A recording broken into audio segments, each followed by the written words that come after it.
Ik zat in een bak van de zittenkarren en keek in een afgrond die nu en toen vrij dicht kwam. Mijn schoonvader versmeed geregeld van vitesse, afhuizen en joeg dat spel omhoog en draais, zodat er lekker geen aan kwam. Doe maar door mijn lange mond aan, had hij gezegd, bij stappen kijken in de verte, op de kaarten. Waar zou jullie eigenlijk kunnen verbranden? Ik zweer, ik hoopte alleen maar dat ik niet ging krijgen aan zijn harten.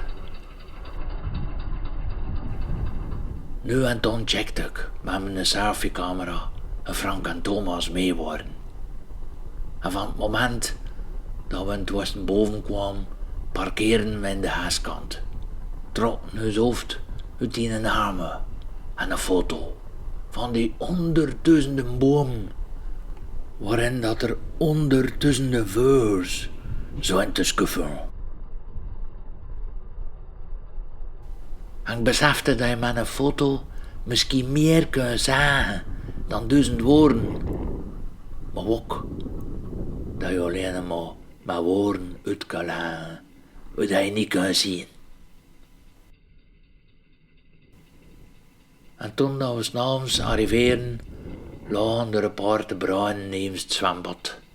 En was het een thermometer die erneven stond nog hoorzaam meer dan 30 graden.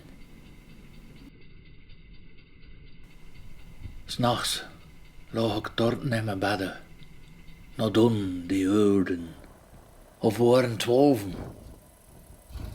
Alleen het vel van mijn hand was verbrand.